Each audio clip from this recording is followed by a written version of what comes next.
सत्संग वही होता है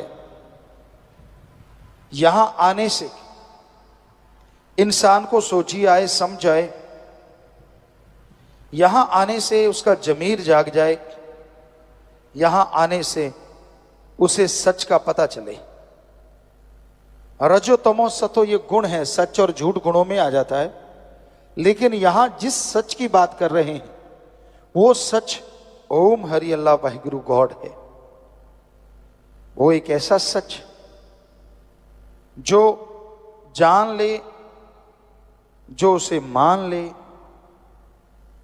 उसके जन्मों जन्मों के पाप कट जाते हैं, उसकी आत्मा पाक पवित्र हो जाती है और वो मालिक की दया में रहमत के लायक बनते चले जाते हैं। तो सच भगवान है, अल्लाह वाहिगुरु राम है। और उस सच से जुड़ना सिर्फ इंसान की फितरत में लिखा है। इंसान ही एक ऐसा शरीर है जिसमें प्रभु का आना पॉसिबल है, संभव है। जो प्रभु का नाम जपे, भगवान का नाम जपे, तो वो कण कण में, जर्रे जर्रे में नजर आते हैं। इंसान की पाप कर्म कट जाते हैं, जन्मों जन्मों की मैल धुल जाती है और वो इस काबिल बन जाता है कि उसके दिलो दिमाग में मालिक की दया में रहमत के नजारे मिलने शुरू हो जाते हैं। कितना भी इंसान ज्ञानवान बन जाए, कितना भी छोटा या बड़ा बन जाए, जब तक वो खुद पवित्र नहीं होता वो खोखला है। ज्ञान अच्छा है पर उस पर चला जाए तभी ज्ञान का मूल्य पड़ता है। हम ये नहीं कहते कि ज्ञान रखना कोई गलत, जितना ज्यादा ज्ञान हो उतना ही अच्छा, पर जितना ज्यादा उस ज्ञान के ऊपर चला जाए वो सबसे अच्छा। कर्म जोगी और ज्ञान जोगी जब तक इंसान नहीं बनता वो खोखला रहता है। सिर्फ कर्म करना जानते हो, किसी पशु की गर्दन मरोड़ दी, किसी पक्षी को मार दिया, ये भी कर्म है। लेकिन ज्ञान नहीं है तो ये पाप कर्म हो गए। किसी के हाथ से निवाड़ा छीन लिया, किसी को तड़पाया, किसी को दुखी किया, हर टाइम किसी को तंग करते रहे, ये भी कर्म है, लेकिन ये पाप कर्म है। इसलिए कर्म योगी के साथ साथ ज्ञान योगी होना अति आवश्यक है। जब तक इंसान ज्ञान योगी नहीं बनता तब तक मालिक की कृपा पात्र नहीं बना जा सकता। तो अगर आप कर्म योगी और ज्ञान योगी बनेंगे तभी मालिक की दया में रहमत के लायक बन पाएंगे, तभी उसकी खुशियां आपको हासिल होंगी। और सत्संग एक ऐसी जगह है यहां ज्ञान जोगी और कर्म जोगी बनाया जाता है, सिखाया जाता है। जिस तरह स्कूल कॉलेज उनमें दुनियावी पढ़ाई करवाई जाती है, दुनियावी शिक्षा दी जाती है, यह सिखाया जाता है कि आप दुनिया में उस्ताद कैसे बन सकते हैं। यह सिखाया जाता है कि आप दुनिया में सर्वश्रेष्ठ कैसे हो सकते हैं। उसी तरह सत्संग में इंसानियत का पाठ पढ़ाया जाता है, प्रभु से मिलने का सच्चा राह दिखाया जाता है। आप सोचते होंगे सभी रास्ते जो धर्मों में हैं वो प्रभु से ही मिलाते हैं, कोई शक नहीं, सच। पर क्या आप जानते हैं इस कलयुग में राम नाम बिजनेस बन गया है। हम नॉन मेडिकल के स्टूडेंट रहे, जितना पढ़े कम पढ़ पाए, लेकिन जितना पढ़े साइंस में बहुत रुचि थी। नॉन मेडिकल के स्टूडेंट थे, गुरुजी ने बुलाया, उनकी रजा, उनका रहमत,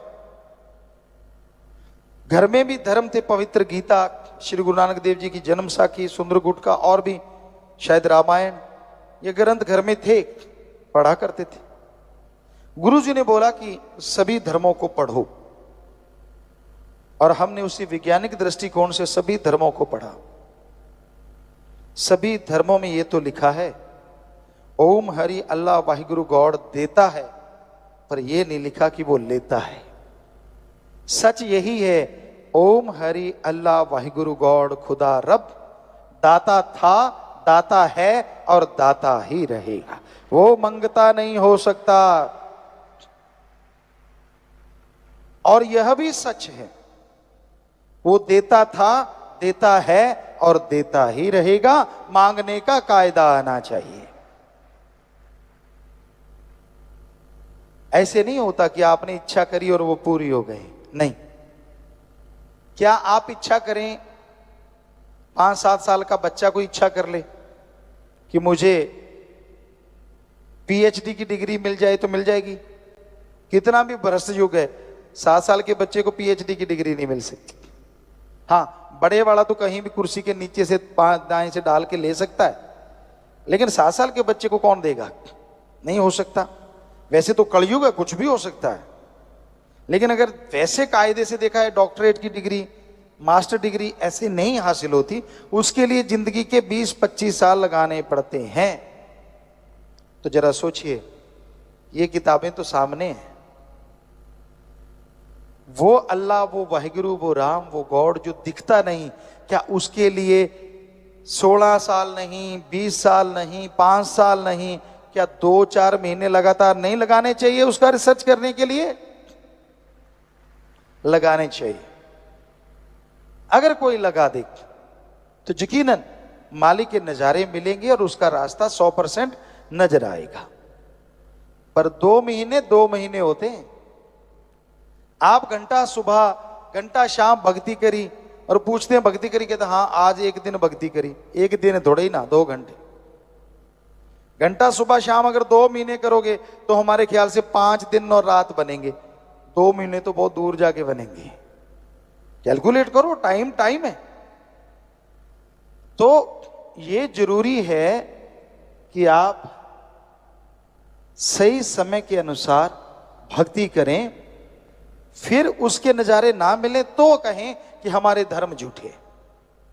धर्म नहीं कहते कि पैसा देने से भगवान दिख जाएंगे।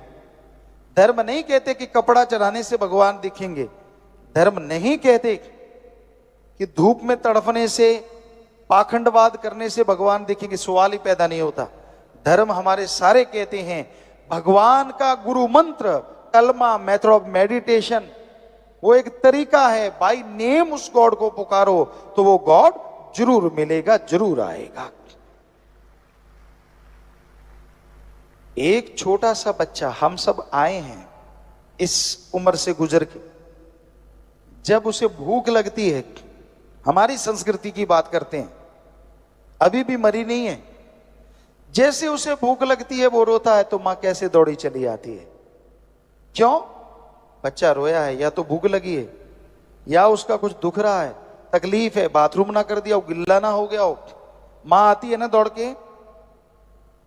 अब जरा सोचिए, थोड़ा सा रोने से एक मां दौड़ के चली आती है, तो जिस भगवान ने मां को बनाया है, अगर कोई भगवान के लिए रोएगा तो क्या भगवान दौड़ा चला नहीं आएगा? सोचिए। पर उसके लिए तो कोई रोता ही नहीं। उसके दर पे तब सिर झुकाता है जब 10 लाख का करोड़ मांगता है। उसको तब याद किया जाता है जब बच्चा बीमार हो जाए और डॉक्टर कह दें ये लाइलाज है। उसको तो तब याद करते हैं जब किसी मुसीबत में घिर जाओ। उसको तब याद किया जाता है जब मौत सामने नजर आए। काश सुख के दिनों में उसे याद करो तो दुख कभी आए ना। दुख में सुमरन सब करें, अरे सुख में करे ना कोई, और जो सुख में सुमरन करें तो दुख काहे को होए। और ये 100% सच है। आपका जाता क्या है? आधुनिक युग में आप प्रवेश कर चुके हैं, बड़े आधुनिक हैं आप, मानी बात। क्या आपने खाने की जगह कुछ सोना खाने लगे हो, रोटी छोड़ दी हो? क्या पता नए युग में आप डायमंड खा के गुजारा कर रहे हो, ऐसा है कोई? नहीं। वही गेहूं की रोटी, वही सब्जियां, वही पनीर, वही दूध, सब कुछ वैसे का वैसा। ठीक है, आधुनिक युग है, लेकिन आवश्यक चीजें तो वैसी ही हैं। आप वही चीजें लेते हैं, वही चीजें खाते हैं, वैसा कपड़ा पहनते हैं। तो उसमें अगर एक चीज और ऐड की जाए, और वो है प्रभु का नाम, कि आप घंटा सुबह शाम 10 घंटे, 24 में से फिर भी 22 घंटे आपके, चलो घंटा छोड़िए, 15 मिनट सुबह शाम, आधा घंटा, 11.5 घंटे आपके, आधा घंटा, वो भी 15-15 मिनट सुबह, 15 मिनट शाम को प्रभु को दे देंगे। करके तो देख लो, फकीर झूठ क्यों बोलेंगे? या तो हम कहें 15 मिनट तो लगाना, पहले 100 रुपया हमें दे के जाना, फिर तो आपको लगे यार गुरुजी पैसा लेने के लिए कह रहे हैं। हम तो नहीं कह रहे ऐसा, यहां तो कोई चढ़ावा नहीं चढ़ता, क्योंकि जब भगवान नहीं लेता तो फकीर क्यों ले? हमारे भी हाथ पांव हैं फकीर के भी। आप खेती बाड़ी करते हैं तो हम भी खेती बाड़ी के साइंटिस्ट हैं। एक ही एकड़ में 13 अलग अलग तरह की सब्जियां पैदा की भगवान की कृपा से। रीयूज वाटर सिस्टम तक हमने शुरू किया, और भी बहुत सारी चीजें कर रहे हैं समाज के भले के लिए। तो कर्म योगी बनना जरूरी है। तो मेहनत करके खाते हैं, मेहनत करके खाओ, लेकिन 15 मिनट सुबह शाम अगर प्रभु को दे दोगे तो यकीन मानो कुछ महीनों में ही आपके घर के हालात, आपके शरीर के हालात, दोनों जहान के हालात बदल जाएंगे। गुरु मंत्र नाम क्यों जरूरी है? बहुत से लोग कहते हैं कि हम नशा नहीं करते, परिवार वाले सुख सुविधा से रह रहे हैं, रहने को, खाने को, अच्छा घर परिवार बच्चे हैं, तो हम क्यों गुरु मंत्र लें? आखिर ऐसा क्या है? गुरु मंत्र को नाम कहें या कलमा, मेथड ऑफ मेडिटेशन कहें, बात एक ही है। तो मालिक का नाम सुखों की खान है। जब आपका विल पावर, आत्मबल कम हो जाता है, उस समय दुनिया में हर सोच इंसान की घटिया हो जाती है, नेगेटिव हो जाती है। और आत्मबल आने से हर सोच पॉजिटिव होती है, आत्मबल बढ़ता है, और पॉजिटिविटी से सफलता आपके कदम चूमने लगती है। हर अच्छे क्षेत्र में सफलता हासिल करने के लिए आत्मबल जरूरी है। पर आत्मबल का कोई tonic allopathy, homeopathy, Ayurveda, naturopathy किसी में उपलब्ध नहीं है। आत्मबल, विल पावर आप सबके अंदर मौजूद है। उस आत्मबल को हासिल करने के लिए, ग्रहण करने के लिए आप अपने अंदर झांकें, अंदर जाएं। पर इंसान अपने अंदर कैसे जा सकता है? कौन सा तरीका है जिससे आप अंदर जा सकें? क्योंकि वो तो धुन, वो अनहद नाद अंदर है जिससे आत्मबल बढ़ता है। तो पहला स्टेप आप सत्संग में आए, संत पीर फकीर वहां आपको समझाएंगे, समझें। दूसरा स्टेप, आप मेथड ऑफ मेडिटेशन, गुरु मंत्र, कलमा नाम लें। और तीसरा, आप उस नाम का अभ्यास करें। आत्मबल बढ़ाने के लिए गुरु मंत्र तो मिल गया, अगर उसका जाप आप नहीं करते तो आत्मबल बढ़ेगा कैसे? जिस तरह आपके सामने घी, दूध, मक्खन, बादाम सब कुछ रखा हुआ है, सिर्फ माथा टेकने से, सिर्फ उनको सजदा करने से उनकी पावर आपकी बॉडी के अंदर नहीं आती, स्वाद आपको नहीं मिलता। अगर आप उन बादाम को, उस घी, दूध, मक्खन को, उन मिठाई को खाओगे, स्वाद भी आएगा और ताकत भी आएगी। उसी तरह गुरु मंत्र है। फकीर, संत उस गुरु मंत्र को दे देते हैं। अब आप उसका अभ्यास करें, जाप करें, स्वाद भी आएगा और पावर भी आएगी। और वो एक ऐसा अलौकिक स्वाद है, ऐसा अलौकिक आनंद है जो आपको काम, वासना, क्रोध, लोभ, मोह, अहंकार, मन, माया, तमाम बुराइयों से दूर कर देगा। क्योंकि जैसा प्रभु के नाम में स्वाद है, जैसा नशा है, दुनिया में कहीं नहीं। शराब, पोस्त, भांग, अफीम, चरस, हेरोइन, स्मैक, ये सारे नशे एक तरफ और ईश्वर की भक्ति का नशा एक तरफ। अगर दोनों की आपस में तुलना करें तो ईश्वर की भक्ति का नशा करोड़ों गुना बढ़ के नशा देने वाला है। फर्क क्या है दोनों में? आप दुनियावी नशा करते हैं, वो बर्बादी का घर है। शरीर खत्म होता है, दिमागी तौर पे आप खत्म होते हैं, समाज में आप पे लानतें पड़ती हैं और आप दुखी परेशान रहते हैं। मां बाप, बच्चे, परिवार सब दुखी हो जाते हैं।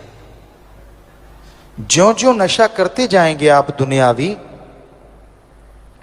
त्यों त्यों अपना खात्मा आप खुद करते जाएंगे।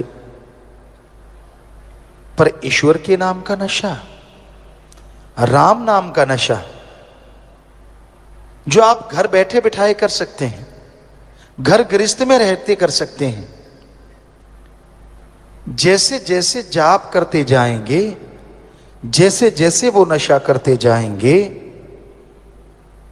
आपका शरीर तंदुरुस्त, दिलो दिमाग स्वस्थ से स्वस्थ होता चला जाएगा।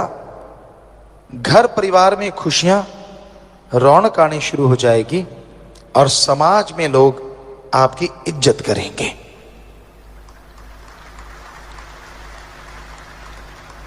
और ईश्वर का नशा लेने के लिए कुछ भी खर्च करने की जरूरत नहीं। ना पैसा चढ़ाओ, ना कपड़ा लत्ता बदलो, ना जमीन जायदाद, ना नोट बोट का चक्कर। आप जुबान से ईश्वर की भक्ति करें और हाथों पैरों से कर्म जोगी बने। अच्छे कर्म करो, चाहे वो शारीरिक मेहनत हो चाहे दिमागी मेहनत। अगर अच्छे कर्म करते जाओगे, साथ में प्रभु का नाम लेते रहोगे, तो जिंदगी की मुश्किलें आसान होती जाएंगी। आपके रास्ते में जो भी कांटे आते हैं वो फूल बन जाएंगे। आपके दिलो दिमाग में जो भी नेगेटिविटी है, भक्ति से, इबादत से वो पॉजिटिव रेज आने शुरू हो जाएंगी। कई बार आदमी अपनी आदतों से मजबूर होता है। कई किस्म के लोग हैं इस दुनिया में, पर ज्यादातर लोग जो दिखते हैं वो होते नहीं। ये हमने 5-7 करोड़ लोगों को देखा, उनसे मिले, ज्यादातर का ये हाल होता है। जो बोलते हैं वो होते नहीं, और जो होते हैं वो बोलते नहीं। सारे एक जैसे नहीं होते। अच्छे लोग भी हैं, भले लोग भी हैं, जो नेकी भलाई करते हैं और नेकी भलाई को दुनिया तक लेके जाते हैं। पर कुछ ऐसे गिरी सोच के लोग होते हैं जो अच्छाई में त्रेड़ ढूंढते हैं। उनका काम होता है नंबर बनाना, कि मेरे नंबर बनने चाहिए, किसी की भावना को ठेस लगे तो लगेगी। हम आपको कहा करते हैं, एक दीवार पे प्लास्टर किया हुआ है सीमेंट का, वहां चींटी दौड़ रही है।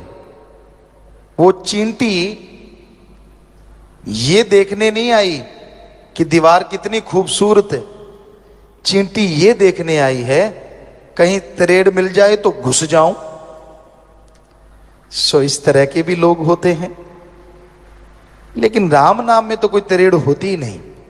ना तो कोई वहां पैसा लिया जाता है, ना धर्म जात मजहब छुड़ाया जाता है, ना किसी से कोई जोर जबरदस्ती होती है। आप जिस मर्जी धर्म में रहें, जो मर्जी पहनावा पहने, आप धर्म मजहब में रहते हुए ईश्वर की भक्ति कर सकते हैं। आप धर्म मजहब में रहते हुए जो मर्जी पहनावा पहने, जिस मर्जी धर्म को माने, भगवान को इन चीजों से कोई लेना देना नहीं। भगवान को लेना देना है कि आप अपनी आत्मा के लिए कितनी भक्ति करते हैं, उस मालिक को याद करते हैं, और कितनी परहित परमार्थ सेवा करते हैं। अगर आप भक्ति करते हैं, परहित परमार्थ सेवा करते हैं, तो यकीनन वो मालिक आपको खुशियों से लबरेज करेंगे ही करेंगे। अगर आप दिखावा करते हैं, सिर्फ ये सोचते हैं कि मेरे हाथ जोड़ने से या सिर झुकाने से वो मिल जाएगा, तो ये आप अपने आप को धोखा दे रहे हैं। प्रभु किसी दिखावे में नहीं आता। उसको अगर पाना है तो अंतःकरण को साफ कीजिए, अपने दिमाग से कचरा निकाल डालिए। क्योंकि जब तक आप भक्ति नहीं करते, आपके दिमाग का शीशा साफ नहीं होता। क्या आपने ये सुना है, बिना पढ़ने की डिग्रियां हासिल हो गई? हो सकता है ऐसा होता हो, पर क्या आपने सुना है धरती में बीज डाला ही नहीं और फसल खड़ी हो गई? क्या आपने सुना है डॉक्टर ने ऑपरेशन किया ही नहीं और आपका ऑपरेशन हो गया? हो सकता है भक्ति वालों के साथ ऐसा होता हो, पर वैसे ऐसा संभव नहीं है। आप डिग्री डिप्लोमा हासिल करते हैं, जिंदगी के 20-25 साल लगाते हैं, और अगर प्रभु को देखना है, उसकी भक्ति को जानना है, तो जिंदगी के 20-25 महीने ही भगवान की तरफ लगा के देखो, तो आप रिजल्ट बता सकते हैं भगवान है कि नहीं है। चंद किताबें पढ़ लेने से, थोड़ी डिग्रियां हासिल कर लेने से ये कह दो भगवान नहीं है, तो इससे मूर्खता नहीं कहेंगे तो और क्या कहेंगे। क्योंकि अगर छोटी सी डिग्री के लिए, मास्टरेट की डिग्री, पीएचडी की डिग्री, कोई भी आप डिग्री लेते हैं, उसके लिए जिंदगी के 20-25 साल लगाते हैं। भगवान के सर्च के लिए आपने एक दिन नहीं लगाया और बैठे बैठे कह दिया भगवान नहीं होता, तो ये तो आप खुद पढ़े लिखे हैं, क्या कहेंगे लोग आपको। पहले सर्च करो, गुरु मंत्र, मेथड ऑफ मेडिटेशन लो, फिर उसका अभ्यास करो। जैसे टीचर कहता है ऐसे पढ़ो बेटा, ऐसे पढ़ो, आप फॉलो करते हैं तो मेरिट होल्डर हो जाते हैं, चलो जैसे तैसे पास भी होते हैं। उसी तरह आपको गुरु मंत्र लेना होगा, फिर उसका अभ्यास करना होगा, घंटा सुबह शाम। फिर रिजल्ट ना आए तो बताइए। रिजल्ट आता है, 100% आता है, पर भक्ति करने से, इबादत करने से। सत्संग क्यों जरूरी है, किस लिए जरूरी है, और सत्संग में आना चाहिए, ये संत पीर फकीर हमेशा बोला करते हैं। तो सत्संग का मीनिंग, मतलब क्या है। सत्संग, सत सच सत्य एक ही है। ओम हरि अल्लाह वाहिगुरु गॉड खुदा राम। उसके अलावा दुनिया की हर शय बदल जाती है, हर चीज बदल जाती है, पर भगवान ओम हरि अल्लाह वाहिगुरु राम ना कभी बदला था, ना कभी बदला है, और ना कभी बदलेगा। वो सच था, सच है, और सच ही रहेगा। तो हर समय, हर पल, हर जगह वो मौजूद है। दुनिया में ऐसी कोई चीज नहीं जो एक ही होते हुए भी हर समय, हर जगह, हर पल मौजूद रहती हो। पर ओम हरि अल्लाह राम एक होते हुए भी हमारी इस दुनिया में ही नहीं, एक त्रिलोकी में नहीं, सैकड़ों त्रिलोकियां जो धर्मों में लिखी है, निज धाम सचखंड सतलोका नामी सतनामी, सब जगह वो रहता है, कोई जगह उसे खाली नहीं है। और कमाल उसका ये है, वो जिस भी चीज को देखता है उसी का रूप धारण कर लेता है, कण कण में, जर्रे जर्रे में मौजूद है। पेड़ पौधे ले लीजिए, जीव जंतु ले लीजिए, पशु पक्षी परिंदे ले लीजिए, हर जगह वो है। तो सत्संग में जब इंसान आता है, सुनता है, तो उसकी समझ में आता है कि हाँ, एक ऐसी सुप्रीम पावर है, एक ऐसी शक्ति है जो हर समय, हर जगह मौजूद है। तो सत्संग क्यों जरूरी है। आदमी कहता है मैं क्यों करूं सत्संग, किस लिए करूं सत्संग। क्या आप जानते हैं कि आप कितनी शक्तियों के धनी हैं।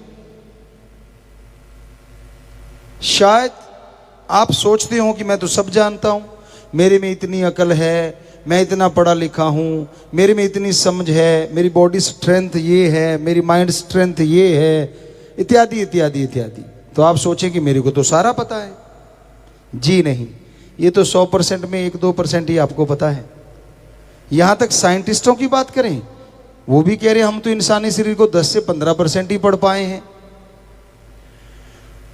तो हमारे धर्मों में यह बताया गया है कि अगर आप अपनी स्ट्रेंथ, सोचने की शक्ति, शारीरिक शक्ति यानी आत्मिक, मानसिक, शारीरिक शांति चाहते हैं, शक्तियों को बढ़ाना चाहते हैं, तो आप इसके योग्य हैं, मनुष्य कि जो अपनी शक्तियों को बढ़ा सकता है। पर कैसे? क्योंकि वो शक्तियां आपके अंदर हैं। और बढ़ाने के लिए एक स्कूल, कॉलेज अगर कोई है तो वो सत्संग है। यहां बताया जाता है वो मेथड, वो युक्ति, वो तरीका जिसको अपना के आप अपनी इन शक्तियों को अपने अंदर से हासिल कर सकते हैं। अच्छा खाना बनाना हो तो अच्छा शेफ, रसोइया, महाराज भी कहते हैं राजस्थान साइड में, तो उससे आप टिप्स लेंगे तो और अच्छी रसोई बना लेंगे। आप जितनों के संपर्क में आएंगे उतना ही आप नई नई चीजें सीखते जाएंगे। हर क्षेत्र में ये अनुभव जरूरी है। बहुत सारी चीजें होती हैं जो आप पढ़ लिख के अपने दिमाग के ज्ञान से सीखते हैं, पर एक चीज उम्र होती है जो आपको बहुत कुछ सिखाती है, तजुर्बा होता है जो आपको बहुत कुछ सिखाता है। तो उसी तरह सत्संग में जितनी बार आओगे, जितनी बार सुनोगे, हर बार आप कुछ नया लेके जाओगे। हर बार आप अपने लिए, अपने परिवार के लिए, समाज के लिए, देश के लिए, वर्ल्ड के लिए, आपकी सोच की लिमिट यहां तक है, कुछ ना कुछ अच्छा ही करने के लिए प्रेरित होके जाओगे। कभी भी सत्संग में घर पाड़ने के लिए या बर्बाद करने के लिए नहीं सिखाया जाता। आज सत्संग को अगर छोड़ दें, संतों को छोड़ दें, सच्चे संत, बाकी समाज में ज्यादातर लोग दुखी हैं। और दुख का कारण जब आप सुनोगे, हैरान भी होगे और मानोगे भी, स्वीकार भी करोगे। अपने दुख से दुखी बहुत कम लोग हैं। दूसरा सुखी ज्यादा क्यों है, इससे दुखी बहुत मिल जाएंगे। यार मेरे पास स्कूटर, ये कार ले गया, धुआं मुंह पे मार गया, मरता क्यों नहीं है? ये नहीं कहता कि मुझे भी कार मिल जाए। वो बर्बाद क्यों नहीं होता? भाई क्या मिलेगा तुझे ऐसा करने से? अपने लिए अच्छा मांग। तो हमने इसमें भजनों की भी रचना करी है। नए जो भजन आपको बोलते हैं कि बहुत सारे 800 के करीब हमने भजन बनाए। गुरुजी की कृपा से बेपरवाह जी ने रहमो करम किया, उन्होंने बनवाए, उन्होंने बनाए। तो उनमें ऐसा भी भजन है कि आज आदमी दुखी ज्यादा इसलिए क्योंकि दूसरा सुखी क्यों है। लेकिन सत्संग में ऐसा नहीं है। गांव की बात करें तो एक सांझी सी जगह होती है, अलग अलग एरिया में उसका अलग अलग नाम है। पंजाबी च सत्थ कह देते हैं, कोई पंचायत घर कह देते हैं, कोई कुछ कहते हैं, अलग अलग नाम है। वहां बुजुर्ग बैठे रहते हैं, ताश के पत्ते खेलते हैं, खुंड चर्चा भी बोलते हैं उसको। तो वहां अगर कोई गिरता पड़ता नौजवान आता है नशे में धुत शाम के टाइम, तो एक आधा सवाल उठता है, यार देखना उधर, हमारी कानों सुनी बात आंखों देखी। दूसरा क्या कहता है? कहता है यार देखने वाली क्या बात है, ये इसकी उम्र है खाने पीने की, अब नहीं करेगा तो कब करेगा। पर असली भावना क्या होती है? अंदर से गाली दे के बोलते हैं कि अच्छा ये बर्बाद होगा। अंदर भावना ये होती है। और अगर कोई राम नाम की चर्चा सुनने जाता है, आप लोगों ने भी फील किया होगा या फेस किया होगा, हाथ में बैग है, वो बैठे लोग क्या कहते हैं? तीसरे दिन उठा के चल पड़ता है बैग सा, क्या ले लेगा, घर में बच्चे भूखे मरेंगे। होता कि नहीं होता? तो अब ये बताइए, आप लोग जब सत्संग में आते हैं, राम नाम के भक्त राम नाम गाने के लिए, सुनने के लिए आते हैं, क्या आप बाद में जाके उन लोगों से कुछ मांगते हैं? नहीं ना। तो उनको तकलीफ क्यों हो रही है कि ये तीसरे के दिन क्यों चल पड़ते हैं, इतने इतने लोग क्यों इकट्ठे हो जाते हैं? उनको तकलीफ इसलिए होती है कि ये तो यार आबाद होते जा रहे हैं, दिनों दिन तरक्की करते जा रहे हैं, इनके घरों में तो बरकतों के ढेर लग रहे हैं। तो आपको वहीं पे आ गई बात, दूसरों को सुखी देख के ज्यादा लोग दुखी रहते हैं। और फिर कोशिश करते हैं कोई चिंगारी लगाने की, भाई को भाई से लड़ा दें, बेटे को बाप से लड़ा दें। बड़े मास्टर बैठे हैं जी, उस्ताद बैठे हैं, पता ही नहीं चलने देते, ऐसी ऐसी बातें सुनाते हैं। तो इस पे एक आपको बात सुनाया करते थे, वो बात ख्याल में आ गई। एक संत किसी गांव में आए और उसकी एक सज्जन सेवा करने लग गए। वो सज्जन जो सेवा करते थे, संतों ने उसे पूरा पढ़ लिया। अब सेवा ही इतनी करी उन्होंने, साथ संगत आती, उनकी चाय बना के देना, लोग तब थोड़े आते थे, 5-10 आ गए, उनको खाना बना के देना, संतों के लिए भी खाना दे दिया। अब सेवा करता रहा वो, सेवा भावना जबरदस्त। टाइम हुआ तो संत कहने लगे, भाई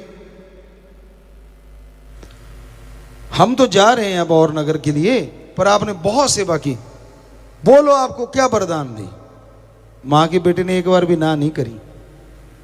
आमतौर पे ये अपने सभ्यता है कि एक बार अगर कोई चाय भी कहे ना कि यार चाय पी ले, तो आगे से कह देते नहीं। और कई जगह हमने देखा है, सामने वाले कह रहे चाय ले आई, नहीं, अच्छा ठीक है, दूसरी बार पूछते ही नहीं। आप लोग कहीं ना कहीं देखा होगा, हमने देखा है जी, बिल्कुल देखा है, एहसास किया है। और कई ऐसे होते हैं पूछते ही नहीं। अब पूछना क्या है, कोई मेहमान आया है, हमारे तो धर्मों में लिखा है मेहमान तो एक तरह से भगवान की तरह होते हैं। भाई आए हैं तो मतलब सत्कार करने के लिए, वो भगवान नहीं बन जाते। मतलब इसलिए कहा गया था हमारे पाक पवित्र वेदों में कि भाई सत्कार करना, इज्जत करनी आए हुए की। तो ऑब्वियसली पता ही है कि भी चाय लानी है तो वो पहले ले आते हैं, पूछने वाले में डाउट होता है। तो इसलिए उसने सीधा ही कह दिया, क्योंकि वो तो पता नहीं संत मुकर ही ना जाए। कहते क्या चाहिए, बोल बेटा। कहता जी ऐसा कोई मंत्र दे दो जो मैं चाहूं वो मिल जाए। अब कितनी बड़ी चीज मांग ली। संत मुस्कुराए, जानते थे ये तो बड़ा ईर्ष्यालु है, गड़बड़ हो जाएगी, अगर ये ऐसा करता रहा तो इसने किसी को जीने नहीं देना। कहने लगे बेटा याद रखना 2 बातें। पहली बात, जो तू मांगेगा तेरे पड़ोसी के दुगना आएगा, क्या तुझे मंजूर? कहता है जी मंजूर है। दूसरी बात, किसी का शारीरिक नुकसान करेगा तो तेरा हो जाएगा, किसी दूसरे का नहीं होगा। कहते जी मैं क्यों करूंगा, ठीक है जी, दोनों मंजूर है शर्तें। कहते ठीक है फिर ये ले मंत्र। मंत्र दे दिया जी। अब घर में आया बड़ा खुश खुश, गिनती करी कितने परिवार के में, मेरे 4-5 जितने भी थे, मंत्र का किया जाप। कहता आने तो 36 प्रकार का भोजन सबके लिए। अब थालियां आ गई जी झट से। अभी वो कौर तोड़ के मुंह में डालने लगा था, घर साइड वाले घर में शोर मच गया। तो उसने उस दीवार के ऊपर से देखा कि चक्कर क्या है, बरामदे से होते थे खुले, वो देखा उसके 4 आई हुए, उधर 8 थालियां आई हुई। पिस्सू तो पड़ने शुरू हो गए। जो सेवा करता मैं मर गया, ये बैठे बिठाए डबल ले रहे हैं। कोई नहीं, चलो भूख लगी थी, खाना खाया, खाना तो स्वादिष्ट होना ही था, अब गैबी रूहानी खाना था। बहुत खुश हुआ, सारा परिवार खुश हो गया। तो तब बैलों से खेती करते थे। कहता जी ऐसा है, मैं चलाता हूं, मेरा बेटा चलाता है, तो हमारे 2 नगौरी बैलों की जोड़ियां आ जानी चाहिए। अब वो खाना खा के बाहर निकला, देखा खूंटे पे 4 बैल खड़े हैं पूरे गजब के। बड़ा खुश हुआ। अभी आप जाके हाथ ही रखा था, देखा पड़ोसियों पे शोर मच गया। अब हाथ धीरे ही चल रहा था, क्योंकि पता था उधर शोर मचेगा। देखा ऊपर से दीवार के, उधर 8 बैल खड़े। पंगा पड़ गया यार, गालियां देके कहता है सेवा करता है मैं मर गया, ये बिना वजह पंगा ले रहे। अपनी मंत्र का जाप करूंगा, ये कोई बात थोड़ा ना है। चुप हो गया, पर अंदर जलन। आपको अभी कहा था दूसरों का सुख देख के दुखी। अब आ गया बाहर, बाहर वाले कहते यार उदास सा दिखता है। कहते यार क्या उदास दिखता हूं, बाद में कभी बताऊंगा। घर वालों ने जोर दिया कि यार तू कुछ और भी मांग ले। कहते चलो ठीक है। कहते ये देख घर देख अपना कितना गंदा हुआ पड़ा। अब उसको मतलब जी करे मांगूं कि ना मांगूं, पता था होगा क्या। अब घर वालों ने प्रेशर प्रूशर डाला, मान गया, मंत्र का जाप किया। कहता जी आलीशान घर बन जाए। वसो देखा खाली जगह हुआ करती थी, जिसे नोहरा या बेहड़ा साइड में होता था, इधर घेर कहते हैं शायद यूपी साइड में। तो वो एरिया का था। देखा उधर तो वो महल बना खड़ा है। अभी वो उधर देख ही रहा था, पड़ोसी के 2 बन गए। कहता है इसीलिए तो मैं कह रहा था मत लो पंगा, हटे नहीं ना, वो देखो उधर। अब सारे चुप हो गए। कहता अब नहीं, अब मुझे तंग मत करना, कुछ नहीं मांगना मैंने। अब बेचारा चुपचाप, पड़ोसी बड़े खुश है, यार कुछ किया नहीं कराया नहीं, ये तो बड़ा मजा आ रहा है, वो तो शोर मचाएंगी, नाचेंगे, आएंगी, उसको लगे जहर जैसे। तो कि ना मेरा कोई नाम, ना मेरी कोई वाह वाह है, मेरी वजह से सारा कुछ ले रहे हैं और ये नाचे क्यों दे जा रहे हैं। हालांकि उन्होंने बेचारों ने उसका कुछ बिगाड़ा नहीं था, चला गया। कई यार दोस्त होते हैं, आपको कहा ना बड़े मास्टर होते हैं, आप जानते ही हो, कहने की जरूरत नहीं। तो वो दुनिया में गया और कहने लगा, यार मेरे साथ तो बड़ी गड़बड़ हो रही है। कहने लगे, क्यों, तू बड़ा उदास, और यार तेरे तो महल मोल, पता नहीं तू कहाँ से रातों रात कौन सा जादू टोना कर आया। कहता कौन से महल। कहते नहीं यार, तेरे खेत में बैल भी बड़े बढ़िया चल रहे थे। कहता मत पूछ यार। कहते तो भी वो संतों के की थी सेवा। कहते हाँ। कहता उन्होंने मुझे वरदान दिया, लेकिन पड़ोसी के डबल हो जाता है। साइड पे ले गया, कान में कुछ फुसफुसाया। मास्टरों का काम ही होता है, अगलाई डब्बू को तकानते। उसका क्या जब बिगड़ना था। अब वो गया और जाके मंत्र का जाप किया। कहता हे भगवान, मेरे गेट के आगे एक कुआं लग जाए। अब उसके कुआं लग गया, पड़ोसी के 2 लग गए। कहता बन रही है बात। कहता यार सिखाया तो उसने बढ़िया है। संतों के वचन भूल गया। क्या, किसी का नुकसान, शरीर का नुकसान मत करना। अब मंत्र पढ़ा और कहने लगा हे भगवान, हमारी एक आंख फूट जाए। वो सारा परिवार की एक आंख फूट गई। अब उसने एक आंख से देखा, हो क्या रहा है, होना क्या था। वचन थे संतों के कि अगर तू किसी का शरीर का नुकसान करेगा, तेरा हो जाएगा, पड़ोसी का नहीं होगा। तो जरा सोच के देखिए, अगर आज ये वरदान पूरी दुनिया में हो रहा हो तो क्या होगा। आंख तो नहीं बचेगी किसी की। एक बुरा ना बना लेना भाई, सारे एक जैसे नहीं होते। बहुत अच्छे लोग भी हैं, बहुत नेक लोग भी हैं, पर ये बात से आप एग्री जरूर होंगे कि दूसरों के सुख को देख के जलने वालों की गिनती ज्यादा है। हकीकत में है ये बात। तो सत्संग में आओगे तो समझ आएगी। अरे मांगना है तो अच्छा मांग लीजिए। किसी की कार देखते हो, ये मांग लो मेरे लिए आ जाए, और मेहनत करो। ये क्यों कहते हैं कि वो उल्ट जाए उसकी कार, पलट जाए उसकी कार। अच्छा मांगो, नेक चीज मांगो। पता तब चलता है जब आप सत्संग में आते हैं। उसके आए बिना कुछ भी पता नहीं चलता, समझ ही नहीं आती। अब बुराई का कोई स्कूल कॉलेज नहीं होता। समाज में, वर्ल्ड में है, पूरी दुनिया में, इंसानों में है। कहाँ है स्कूल बताइए। निंदा करने की हुई कोई ट्रेनिंग कहीं पे। हमारे उठने की देर है देखना। सारे नहीं करते, पर थोड़ी थोड़ी तो जरूर आदत सी पड़ी हुई है। वो ना भैंस थोड़ी सी चाट खा के दूध दे देती है। आटा डालते ना ऐसे, तो फिर आराम से टिकी रहती है। आप जानते किसान भाई, गऊ भैंसों को डालते होते ना वो चाट की आदत पड़ी हुई है।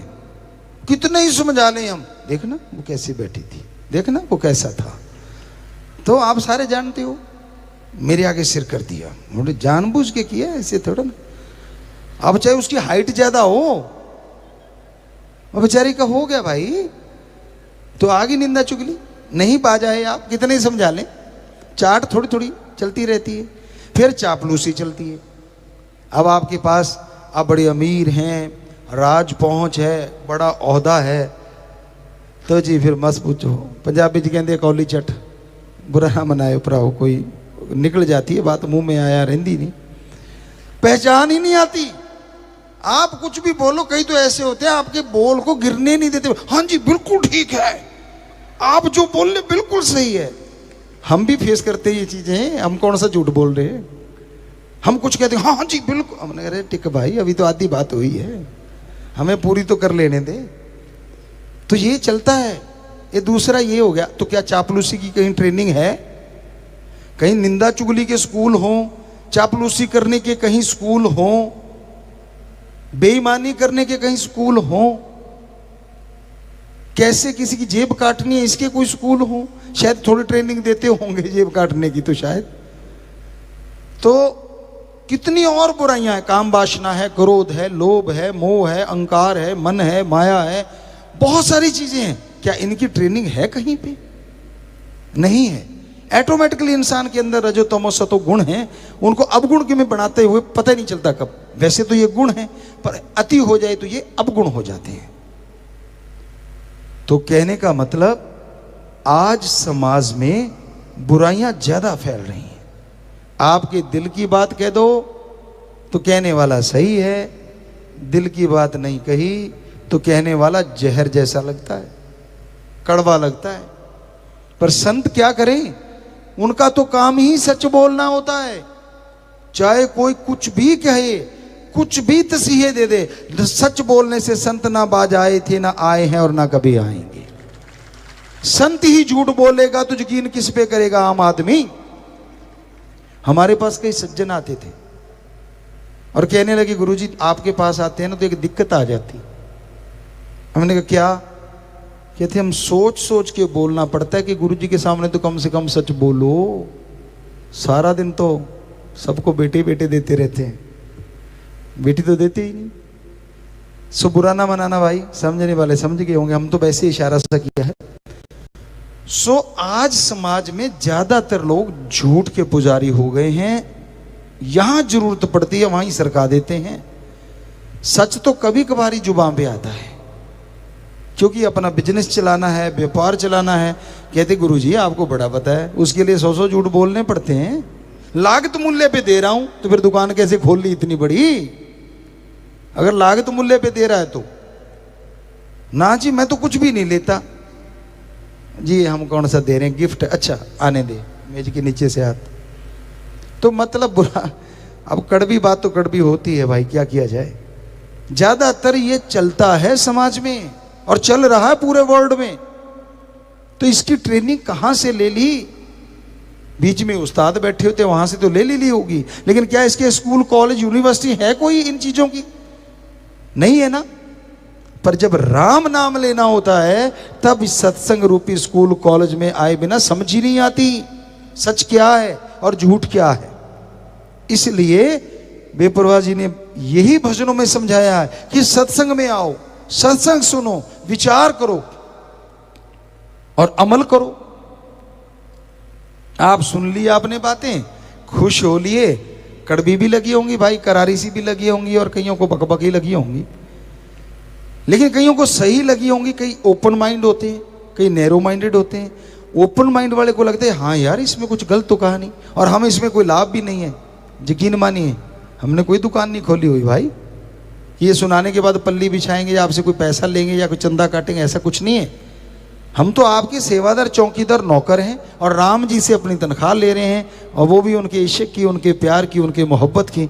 बस आप उनकी औलाद हैं इसलिए हमारी औलाद हैं। आप बिगड़ते हैं तो हमें दर्द होता है, आपकी तकलीफ आती है तो हमें दुख लगता है, इसलिए हम उस मालिक से दुआ करते रहते हैं हमेशा कि मालिक सबका भला कर, सबका अच्छा कर, किसी का बुरा ना करना, कोई भी क्यों ना हो, चाहे हमें गालियां ही देता रहे, कुछ भी बोलता रहे, हमारी जुबान से कभी भी ये वचन नहीं निकलेगा या तेरा बेड़ा गर्क हो या तेरा ऐसा कुछ हो ही नहीं सकता।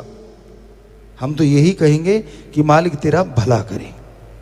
बेपुरा जी ने भजन में भी लिखा है कि राम का नाम जप ले। कल परसों हमने शायद एक भजन बोला भी था, अल्लाह है तेरा भला करे, राम तेरा भला करे, प्रभु तेरा भला करे, गॉड तेरा भला करे, वाहिगुरु तेरा भला करे। भाषा अलग है, बात एक ही है कि एक ही है भला करने वाला।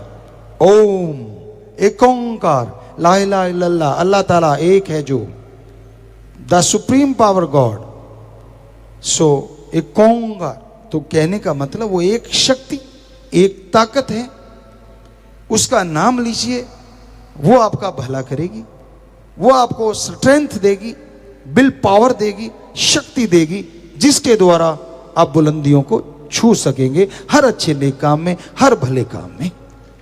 पर वो आपकी सोच फैमिली तक सीमित है तो उनमें आपको तरक्की, थोड़ा सा बढ़ गए समाज तक आ गए, वहां की तरक्की के लिए कुछ ना कुछ आइडियाज आते रहेंगे, और बड़े हो गए तो देश की तरक्की के लिए वो भी आइडियाज आएंगे, और भला सोचने लगे तो कहते हैं ना एक ही कुटुंब है पूरा वर्ल्ड, हमारा धर्म कहता है, तो फिर पूरे वर्ल्ड के भले के लिए भी सोच आएगी। और ये सोच जब आ गई तो समझ लीजिए इंसानियत की चरम सीमा पे आप पहुंचे हुए हैं। बहुत ही अच्छी आपके अंदर गुणों का आवास बन गया है, निवास बन गया है, यानी गुण आपके अंदर आ चुके हैं। तो भाई सोच की बात, यहां तक आप लिमिट रखते हैं, आपकी सोच है। राम का नाम, ओम हरि अल्लाह वाहिगुरु गॉड, खुदा का नाम आपको उस सोच के लिए जरूर तरक्की देगा, भला करेगा आपका, आपको ताकत देगा। इंसान इंसान है, भगवान में कमी कोई नहीं निकाल सकता, इंसान में कमियां हो सकती हैं, इसमें कोई दो राय नहीं।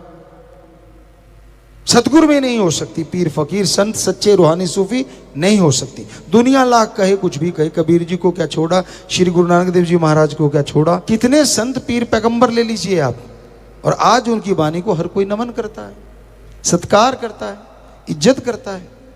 सो कहने का मतलब, बाकी आपसे अगर गलती हो जाती है, पर आपके अंदर हिम्मत दी है भगवान ने, खुद मुख्तियारी दी है, यानी खुद को अपग्रेड करने की या लो ग्रेड करने की मालिक ने शक्ति बख्श रखी है। आप चाहो तो अच्छे कर्म करके भगवान को भी देख सकते हो इस मृत्यु लोक में, और अगर चाहो तो राक्षस भी आपसे शर्मा जाए, वो आपके ऊपर निर्भर है। तो इसलिए संतों का काम सत्संग में बताना होता है, समझाना होता है, और ना किसी से बैर ना किसी से विरोध होता है, सबका भला मांगना, सबके लिए भले के लिए दुआएं करना उनका जिंदगी का मकसद होता है। सूफी संत रूहानी संत क्या होते हैं, समाज में रह के समाज का भला करना उनका कर्तव्य बन जाता है, क्योंकि भगवान की जो भी औलाद है उसको वो अपनी औलाद समझते हैं। संतों के कई प्रकार होते हैं, सुन समाधि में बैठे रहते कई जंगलों में जाके, वो भी संत हैं, ये नहीं कि उनमें कोई कमी है, अलग श्रेणी है, और कोई अलग तरह से, कोई अलग तरह से। लेकिन सूफी रूहानी संत का मतलब भी ये होता है कि वो जितनी भी प्रकृति है, प्रभु की बनाई सृष्टि है, वो प्रभु को अपना सब कुछ समझता है, और इसलिए प्रभु की बनाई सृष्टि को अपनी औलाद की तरह समझता है, चाहे वो औलाद माने ना माने। औलाद तो आजकल अपने माँ बाप को नहीं मानती, आपने देखा ही होगा। अब तो कहने की सुनने की जरूरत ही नहीं है, तो ये जरूरी थोड़ा ना कि सारे हम अगर मान रहे हैं कि वो हमारी औलाद है, हमने तो मान लिया, ये जरूरी नहीं है कि हम आपसे अपेक्षा करें कि आप भी हमें अपना इसी तरह से मानोगे। हो सकता है आप हमें देख देख के पता नहीं क्या सोच रहे होंगे, वही वाली बात जो वरदान मिला था। तो अलग अलग भावनाएं, और बहुत सारे सज्जन होंगे जो ओपन माइंडेड है कि हाँ पीर फकीर गुरुजी तो सच कह रहे हैं, संत सच कह रहे हैं। सो कह तो हम सच ही रहे हैं, लेकिन रिएक्शन अलग अलग हो जाता है, वो अलग बात है, उसका मीनिंग से लोग अलग अलग निकाल लेते हैं, ये भी एक अलग बात है। नजरिया अलग अलग होता है, ये तो सारी दुनिया जानती है। सके दो भाइयों के एक जैसे हाथों के निशान नहीं होते, आंखों के निशान नहीं होते, और ये छोड़िए एक जैसे नसीब नहीं होते, एक जैसे कर्म नहीं होते, एक ही मां के पेट में रहे और एक ही बाप के खून से बने, वो फिर भी अलग अलग। तो इसलिए भाई नजरिया अलग अलग हो सकता है, लेकिन हमारा जो नजरिया है बिल्कुल क्लियर है, क्रिस्टल क्लियर कहते हैं, बिल्कुल साफ है। जैसे एक शीशे के गिलास में पानी होता है बिल्कुल फिल्टर वाला, उसी तरह हमारा नजरिया तो फिल्टर वाला है कि हम तो जिंदगी का मकसद हमारा यही है। ओम शास्त्र नाम श्याम मस्तान दाता रहबर का MS जी उन्होंने हमें बनाया, वही करवा रहे हैं। शुरू से ये मकसद है कि पूरे समाज का, पूरी सृष्टि का भला करना है, और जरूर करना है, कर रहे थे, कर रहे हैं, और करते रहेंगे बिल्कुल। और कोई कुछ भी हमारा कोई नियत नहीं है, ना कुछ बड़ा बनने की। हम तो चौकीदार थे, चौकीदार हैं, नौकरों के नौकर हैं। आपका नौकर भी आगे अगर हमें कहेगा कि मेरे लिए ये दुआ करो, हो नहीं सकता कि हम उसका हुक्म डाल दें, हमारे लिए वो हुक्म होगा, हम उसके लिए भी दुआएं करेंगे। हो गए ना नौकरों के नौकर। ऊंचे इसलिए बैठना पड़ता है, नीचे बैठेंगे आप खड़े हो जाओगे, ये कैमरों में नहीं आएगा, ये ढूंढते फिरेंगे किधर है। तो जो बोलने वाला होता है ये मनोविज्ञान है। नेचुरली आदमी चाहता है कि वो मेरे सामने बैठ के बोले, मैं उसको देखूं, सिर्फ बोलना ही नहीं। इसलिए वीडियो को लाइक करते हैं ना आप ज्यादा, ऑडियो तो काम चलाऊ काम चल गया, जब वीडियो आ गई कौन पूछता है। आमने सामने बैठ के बातें करेंगे यार, बातें होंगी, ऐसा मतलब पल में अमेरिका पहुंच जाते हो आप, अमेरिका वालों को इंडिया ले आते हो। सो कहने का मतलब ये चीजें तो जरूर हैं, लेकिन संतों का काम तो वही है, सबका भला करना, सबका भला मांगना, सबके भले के लिए प्रार्थना करना, और कोई बड़ापन नहीं है। और ये ऊंचा बैठना, दूसरा कारण इसका ये भी है क्योंकि हमारे पाक पवित्र ग्रंथों में ये लिखा है, कलयुग में जो सत्संग सुनने आएंगे वो देवी देवताओं जैसे होंगे, ऐसे लोग ही सत्संग में आ पाएंगे। तो हमें इन देवी देवताओं के दर्शन हो रहे हैं, इनमें हमारे सतगुरु प्यारे राम के दर्शन हो रहे हैं। इसलिए थोड़ा ऊंचा होके देखते हैं कि लास्ट वाले में भी हो रहे हैं, आराम से उनको भी देख पाए। तो भाई इसलिए ये वजह है, और कोई मान बढ़ाई का चक्कर ना हमारे दिलो दिमाग में था, ना है, ना कभी होगा। सवाल ही पैदा नहीं होता। संत पीर फकीर का काम समाज की सेवा करना था, है और हमेशा हमारा तो रहेगा।